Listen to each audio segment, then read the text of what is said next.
My next guest was born into a family where she suffered years of abuse.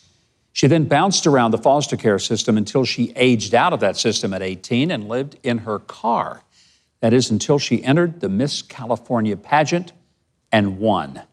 Today, she's a foster care activist, mental health care advocate, a U.S. Army soldier, and is earning a political science degree. Quite an accomplishment. Would you please welcome the author of the book, Cinder Girl, Christina Meredith. Christina, I got to be honest with you, when I look at your story, I see a miracle. I mean, an absolute miracle of your life. I'm a walking miracle. Nobody who had suffered through what you went through in childhood is expected to be okay. Oh, no, I should have been all of the statistics that come out of foster care. I mean, 16% of girls end up pregnant at 16, 17% of boys in foster care end up in the prison system with a felony. 20,000 of them age out each year and become homeless like me. I mean, it's really a national crisis that no one's talking about, but we're changing that. What's wrong with the foster care system that we can fix? That's a long conversation, but in a nutshell, I advocate for two things. Mandatory trauma therapy, which can be implemented fairly quickly and produce immediate results. Because if we can break the cycle of poverty and abuse at an early age, if we can get them therapy at an early age, then we can break the cycle of them aging out and ending up in the same cycle, which is this vicious cycle of being in the foster care system, being in the welfare system, being in the prison system. It's like this round and round and round we go. And then the second aspect is making after-school activities mandatory for high school youth age in foster care. Because I know when I was in school, I was going through all kinds of abuse, all kinds of different homes, but I had ROTC all 4 years of high school. So my master chief, my first sergeant, my captain, I didn't have time to get in trouble. What a great story. But at 18, you had to leave the foster system. Yes. That meant you lived in your car for a while. I did. I couch surfed all through my senior year because I turned 18 the first semester of my senior year. And then when I graduated, I bought my two-door Chevy Cavalier named Sunny. She was bright yellow like a school bus. And I lived in her for over a year. And I read my Bible every day, and the Lord gave me dreams, and I knew that He called me for a purpose, and that all of the things that I had endured and suffered as a child and as a young person were not going to be wasted. You know, the fact that you didn't quit, you go to California, somebody says, I think you ought to enter the Miss California pageant. Now, that had to have seemed one of the craziest ideas somebody was tossing at you. I was a tomboy, you know. I didn't go to prom. I worked two shifts at Firehouse Subs that day. So I just shrugged it off. But then when I looked at the card at home and I looked at the pageant, I was like, wow, this can really allow me to write my book, to start a nonprofit, to be a voice for the voiceless. And I gave it a good college try.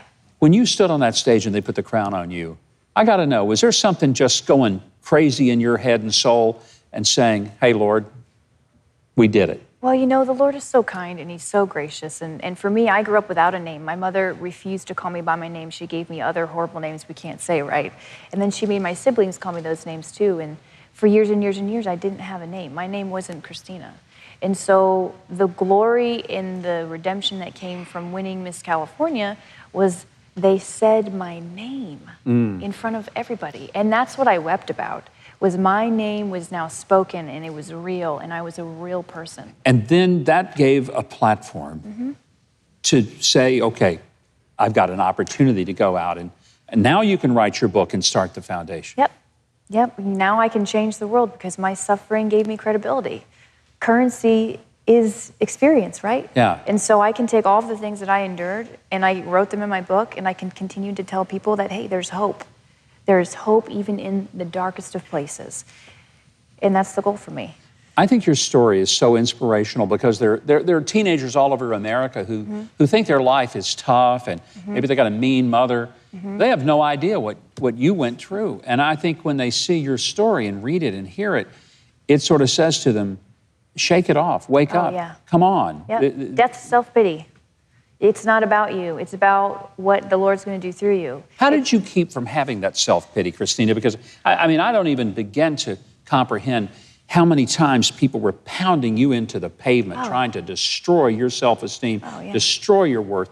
How did you have any glimmer of hope in all that? One time, my mother had just gotten done beating me up, and my uncle just got done raping me. And I remember feeling so hollow. But I also remember this moment where I looked up at my mother and I refused to be like her. I wanted to be loving. I wanted to be kind. I wanted to have a whole family.